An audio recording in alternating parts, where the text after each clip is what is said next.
Ladies and gentlemen, welcome back to the Marketing Management and Money Podcast. I am your host, Ryan Owens. And I'm your host, Ryan Murray. Thank you for joining us today. We are excited to have you with us.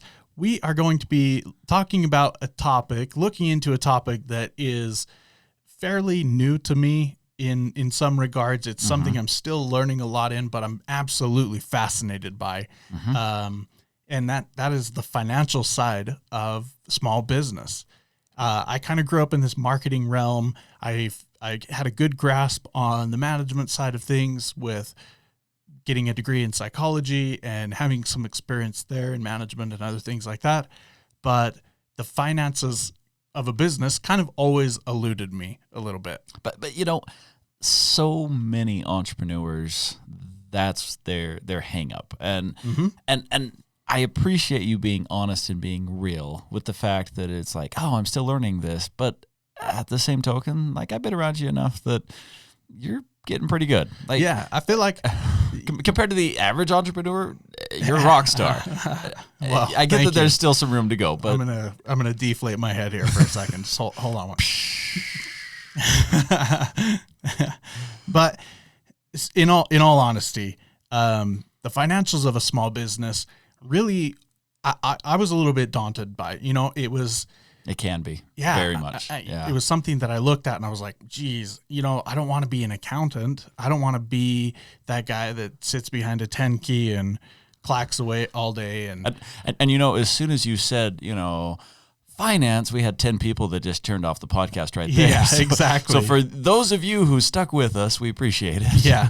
So, but I learned very quickly that a lot of this really isn't difficult. It is a little bit different, a language, sure, right? So in one of your trainings, you call it the language of business. Absolutely. And I think that's a perfect description for it. It's not difficult, though. Right. It's just a little bit different. And once you kind of start to grasp some of these concepts, it becomes very easy to understand and to see why they're so important and what the impact that they can have on your small business. So kind of a deviation here for a second. Sure. And yeah, I do use the language of business terminology because it makes so much sense. So for me, I speak a little bit of Spanish, not amazing. And I've always wanted to get better at it, but I've never immersed myself in Spanish. Yeah. And like, you're not going to be amazing at a language until you just immerse yourself. Like, you have to be amongst the people and you have to be using it, speaking and listening and reading. And, you know, and it's the same thing with finance is you have to be immersing yourself. Yeah. Don't dabble in it. Like, if you own a business and you're a financial dabbler, you know, you're a conversationalist, not fluent, then you are missing out in so much information that your business is providing you. Like, it's the storybook, it's the playbook, it's telling you everything that's going on. And it's such a shame when I see these entrepreneurs that they're just like, oh yeah, you know, I kind of look at my finance. No, don't kind of. Like, you need to look at them. You need to read them. You need to understand them. Speak the language. And if you're not good at it today, just immerse yourself. Do it. You get good by doing it. Yeah.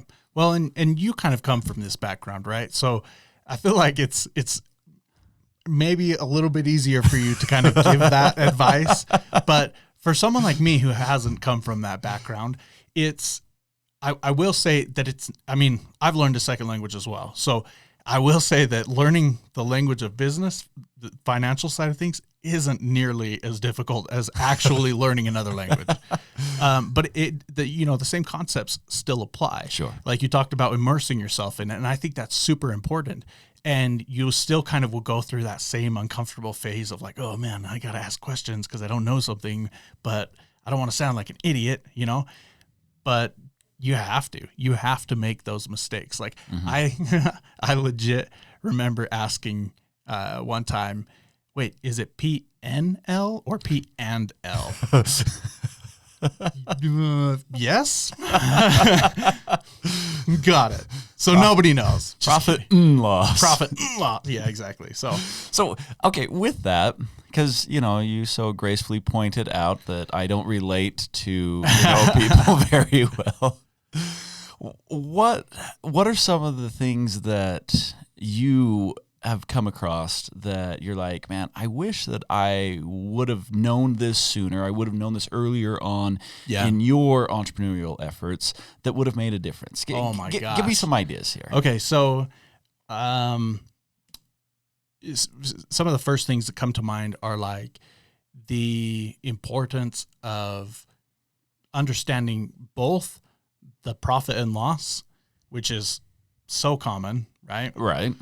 But also the balance sheet. Less common. And how those two things can work together. Mm-hmm. It's like going from have you ever bought your kids like a fake Apple Watch or a fake tablet? It's not like a real tablet, or you know what I mean? It's like going from this Fisher Price Apple iPad tablet wannabe, whatever, to an actual brand new like Apple Pro tablet, whatever. Right. Yeah. It really does expand so much of what you can do and understand in your business, and it really does help you make so much like better decisions. Another thing is understanding, being able to calculate and understand your cash flow and the impact that has on your business and why that's so important. And then I think that it's something that you talk to entrepreneurs about or small business owners about reviewing their financials and how often they do it. And a lot of times they come across with this answer, well, I visit my accountant once a year when taxes are due. Mm-hmm.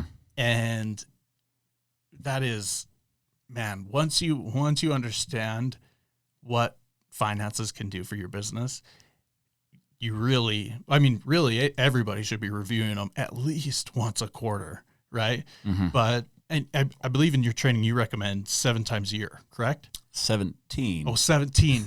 Yeah. So yeah. Everybody died inside when I said 7. Yeah, they're like, oh, dang. And then they reincarnated and died 2 more times when you said 17. So the reason I come up with this beautiful prime number is monthly, quarterly, annually. 12 months, 4 quarters, 1 year. It all adds up to 17. You're such a nerd that you had to point out that it's a prime number. I love it. Okay. Like, why? Why is that relevant? You goober. It's because we're getting into the land of finance, and now numbers are meaning, and it's wonderful. Oh, man. For those of you who are less excited about finance than I, there really is some importance of that 17, and we've talked about that before, but it's worth hitting on again. 17 is such a powerful number in finance because you've got to review them monthly, quarterly, and annually.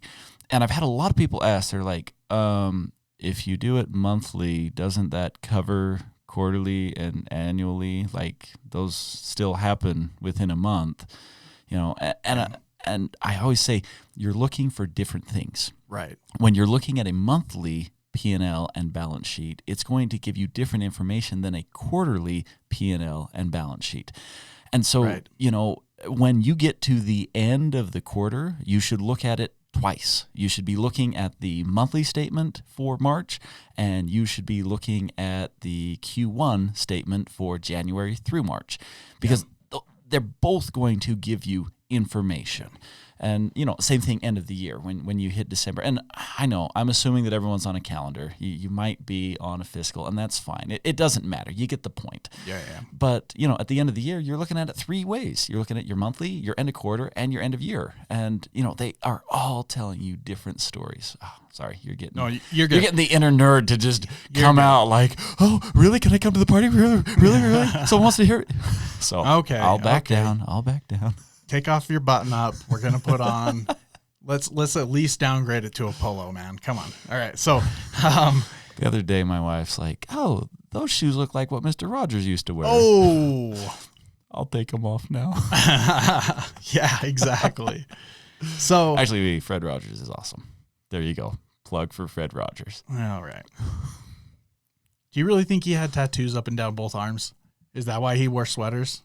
Have you ever heard that? No, I haven't heard that. We'll have to talk about that later. Okay. Anyway, So before we go too broad with this episode, and I mean, now we're getting on some tangents.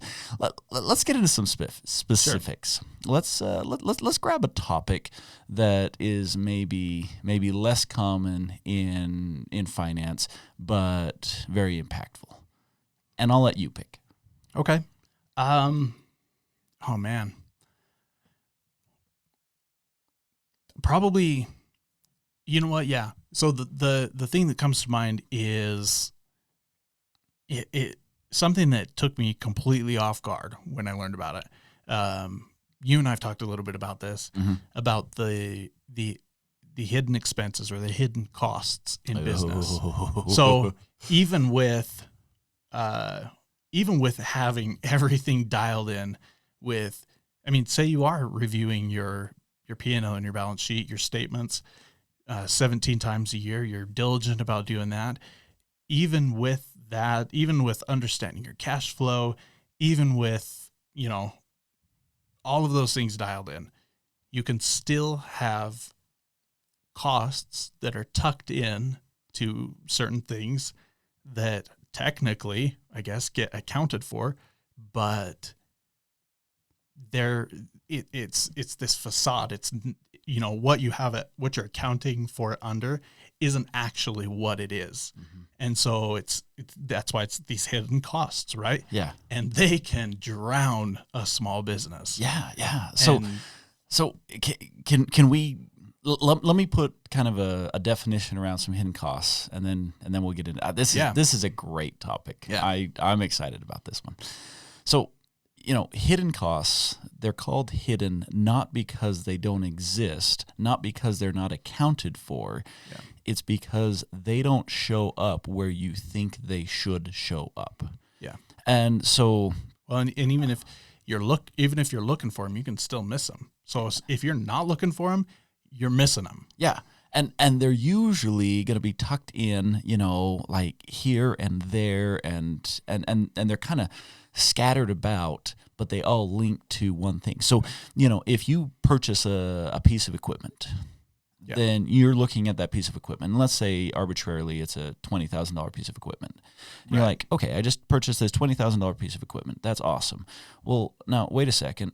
How much labor did your team put in to set up that equipment?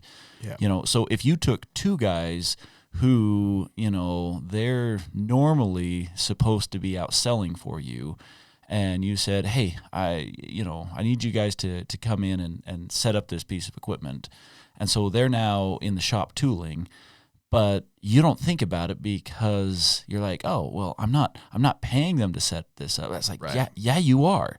But it's now a hidden cost because that was the labor to install the equipment that got put into the sales and marketing budget because, these guys are paid under sales and marketing. And so you didn't look at this piece of equipment and say, oh, it's a $20,000 piece of equipment. However, we spent an extra $500 in labor to install the equipment, so it's really a $20,500 piece of equipment. You just mark it as a $20,000 piece of equipment, and then you just chalk off that these guys were just there anyway. And I'm like, no, they were not out selling. So you just lost the money from what they could have made you, and you paid for installation on someone else's budget. That's the whole concept of hidden costs. And then you've got, additional, sticking with the piece of equipment, like, the training to learn the equipment, the learning curve associated with it, the maintenance, the upkeep, maybe some of the supplies that you had to put into this equipment,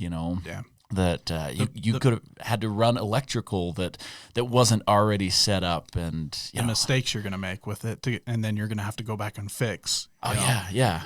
Misprints, misruns, whatever you have, and so all of those things. So it's a $30,000 expense that you put down $20,000 on the books to account for it. And so that's kind of what these hidden costs are.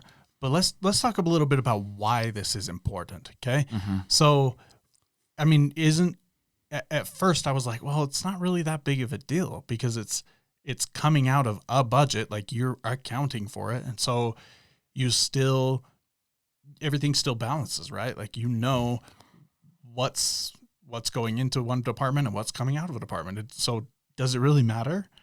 And that's the danger right there. Exactly. Is, you look at it and you're like, oh, does it really matter? I'm going to take a little bit here. I'm going to take a little bit there, and so sticking with this equipment example, this hypothetical equipment example where, the equipment was purchased and then a couple guys from a different department were brought in to help install the equipment. And, then there was some mistakes made in whatever it, produces. And, and so every time one of these things happen and it's pulling from a different budget, what it's doing is it's putting dead weight on those other budgets. Yep, exactly. And that dead weight makes those other budgets look like they're not performing as well as they could be. Yep. When in reality, it's like, oh no, we're taking on this new project. Or here's the other thing, and in my opinion, this is even worse. Every time I get something new in my business, and I need to account for these hidden costs. So, these hidden costs, they can add up quite a bit. Like it's not unrealistic to say, okay, an additional 25% need to go toward the hidden cost side of this particular piece of, equipment or whatever it is, right? So I've got these hidden costs, and in these hidden costs, when I have all this extra, well, what if I start really ramping up? If my business is growing and all of a sudden I'm ramping up with new equipment, I'm bringing on additional inventory, I'm extending out additional accounts receivables so that I can help grow my sales. Every single one of these items is going to have some hidden costs associated with it. Yep. And what inevitably happens, and the business owners, I see them time and time again, they're just scratching their heads, just like, where did we go wrong? Is all those hidden costs start to pile up on these unknowns, like the weak link in the system. And you'll see like some lowly person in accounting who now all of a sudden is unable to, keep up with all of the accounting procedures that they're supposed to do because they're now getting bombarded with these other things. Or one person, in production or one person in sales is like, oh my goodness, I'm getting bombarded, or, this budget is getting decimated and they're not realizing it. And so what happens with these hidden costs is they tend to attack. It's kind of like the thief in the night. It comes in as a sniper, and it starts just picking off and picking off and picking off. And whatever it attacks, whatever area it starts to, accumulate against, that area starts to really get the pressure when other areas are like, we're doing fine, what's the big deal? Yeah. And it creates this imbalance, and then you start to, lower your efficiencies in the organization. I mean, it's just, it tends to piggyback. Now, I'm making it sound like, you buy a piece of equipment and all of a sudden, the sky falls. Into the ground. Yeah. Yeah. I'm like, no. It's not that. But every time that you're doing any sort of ramp up, there will be hidden costs. And if you're not giving yourself cushion, then you are putting unnecessary pressure on other parts of your business that may or may not be able to support that pressure. Yeah. So a great example, and this actually goes along really well with getting the new piece of equipment, right? Great example of this is I've worked with a gentleman who is in sales. He's responsible for the sales side of this startup, and currently it's a 3-man team. But this experience that I'm going to talk about was when they were still a 2-man team, considering bringing on that 3rd-man team, and they were actually doing so because of, again, this piece of equipment that they were looking at purchasing to further their business along, right? So they were going through some of the calculations with, how much this is going to cost and how long it's going to take us to get this installed and up and running. And once it's going, what's it's going to give us on the back end, all those kinds of things. Right. And at first it was intuitive to understand that, there's the founder, and then he's working with this sales gentleman, and the founder really understood in the beginning, like, okay, yeah, sales guy, you're not going out there and pushing as hard because you're helping me with this project, right? Right. Well, that was fine for the first little while, but then the piece of equipment got purchased, this production or operations individual got hired on, and it was like when somebody leaves a company and it's unofficial, it's official, but it's unofficial, like, hey, you're gone. You've been gone for 2 months, but we're still going to call and ask you questions, right? So that's kind of this position that this sales guy was in. Okay. Is he was officially like no longer part of getting this thing up and running and doing the training and everything, but because he had spent so much time on the front end being involved with it, he knew a lot about it. And so he's out there making sales and things. Mm-hmm. And the founder has this expectation now, like, your sales should be continuing to grow. They should be at least matching what you did before this project went underway. Well, part of the hidden cost was the new operations guy was still pinging him all the time with questions, pulling him away all the time. And the founder was a little bit aware of it, but wasn't very forgiving of it. You know what I mean? And that was the impact on the small business. It started to create this tension, and it really started to threaten this small business because it was something that was, it was still in its early stages, and it's something like that can easily bring a company down. You get this great sales guy who knows everything about it, just up and leave. That takes you a long time as a startup to recover from. Right.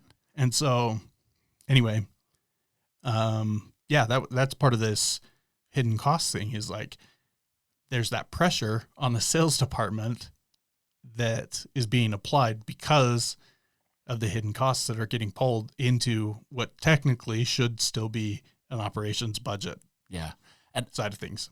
I love your example, and it's going to lead into the final point that I want to make before we wrap up this episode. We've talked a lot about the equipment side of things and the hidden costs associated with equipment. I kind of mentioned that there are hidden costs with inventory, hidden costs with accounts receivables, and, you're going to see these costs that are going to come out. A lot of times they get tucked into labor costs. That's a pretty common place to absorb these hidden costs. And I love your example because that shows what will happen is you hire someone, and in your mind you're thinking, I'm getting 40 hours of sales, when in reality you're getting 30 hours of sales plus 10 hours of operations. But you are paying for 40 hours of sales and only getting 30 hours of sales, or whatever the case may be. And, and so that's something to be very well aware of as an entrepreneur, as a small business owner. The other one that I want to talk about, and this is what I kind of want to wrap up with because it's so important. We might have some entrepreneurs out there that are like, oh, this is cool, but I don't plan on making any major equipment purchases. I don't hold a lot of inventory. I don't really do receivables. I'm a service-based, maybe even a solo entrepreneur looking to hire that new employee or something like that. And I want to talk about the hidden cost associated with new hires. Yeah. Because everyone thinks that, you get someone and you're like, okay, we are looking for a mid-manager. All right. So you put it out there and you get all these applications and you see these people, it's like, oh, wow, 10 years of mid-management experience. They've got an MBA from an Ivy League, it's just like everything is perfect. And they come on board and for a month they do nothing. They walk around talking with people.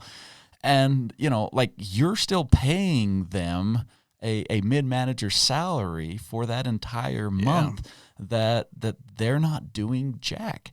And, for the next 3 months, they're kind of getting going, but still they're not worth anything. And, most employees, they're about 6 months to a year before they are worth anything. And, I gave the example of mid-management.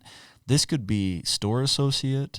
Yeah. This could be, if you just hired on that. Like a graphic designer. Yeah, graphic designer, social media specialist. Yeah. And they've got tons of experience, but that doesn't mean that they know your company. Yeah, exactly. And that's what I was just going to say. I feel like there are tons of listeners out there that are like, no, like it's easy. It's got to be easy for a graphic designer to come on and just be like, just do what I tell them to do. Yeah. Well, it's not, because they're still coming into it with their preconceived ideas of how design works and what best practices are and all those kinds of things. I mean, same thing with social media. It's like social media is social media, right? No. Yeah. I mean, yeah, but no. And that's where it really comes in, is that it applies to your industry and your business. And so unless they've worked for, in the same industry for a really similar company, even if they have, even if they have, that'll mitigate it, but it's not going to eliminate it. Exactly. And that's what I was just going to say. It's like, you're not getting away from it, you know? And so don't kid yourself, I guess is what I'm saying. The other thing is the hidden cost of your time. Because not only is it an hour that they need to be trained, but who's training them? Yeah. You. Yeah. If you want them to do what you want them to do, that's an hour of your time. Yeah. So now an hour of your time got eaten up and an hour of their time got eaten up. That's 2 hours right there of hidden costs. You still pay for it. Yeah. And so just be smart. I guess that's kind of the moral of the story. But let me put a couple tangible things out there, and we're going to go ahead and wrap up with this. I was going to say, if we have enough time, I don't know where we're at. Can we take like two minutes? We're gonna take less than 2 minutes, but we're gonna put some action steps in place, so that that you know what you're looking at. Perfect. So the first thing that I'm going to recommend is anytime that you are making an equipment purchase, put at least 25% additional onto that equipment purchase for hidden costs. Just do it right off the bat. Yeah. Even if you don't have any clue what those are potentially going to be. Yeah, they're hidden for a reason. And here's the tricky part. When we say put that on, it's not for it's not something that you're going to put into your financial statements. It's something that you're going to put into your break-even calculation. And if you need help with that, check out we did 2 series on break-even, part 1 and part 2. And so you can check out those episodes. That'll teach you how to do the break-even, but you're going to add at least 25% onto any equipment that you're going to do. When you're dealing with inventory, if you're looking at inventory and if you're looking at accounts receivables, especially in managing your cash flow, again, you're going to want to tack on, and I would use 25% as a good, if you know how to do all the detailed calculations on your hidden costs, great, that's fine. But if you don't, just take 25% and say, okay, if I've got $100,000 worth of inventory sitting on my shelves, then it's really costing me $125,000 to hold all this inventory, Keep it. Yeah. And so I just need to have extra cash. I need to plan on there will be some additional expenses that I won't know about, and so a lot of this is going to be the cash flow management, making sure that you've got that additional cash to hold on to it. And then anytime that I'm hiring somebody, I'm going to do the calculation of what I can afford to pay them, but then I'm also going to do the calculation of how long I can pay them without them producing anything. If it's not at least 3 months, I can't afford to hire them. Yeah. And so I would even recommend a little bit longer, but I know that that's a bit of a stretch for most small businesses. And so I would say 3 months. You look at it and you say, okay, if I'm going to pay this person, let's say, $5,000 a month. Okay, by the time I'm done with their salary and payroll taxes, they're costing me $5,000 a month. Then I need to be able to afford a $15,000 expense today and still be okay. Right. And if I can't do that, then I can't afford to bring someone on for $5,000 a month. Yep. And so, you know, those are the things that I'm looking at. I'm looking at 25%, and 3 months. Those are kind of the tangible numbers that I would use to help adjust for those hidden costs.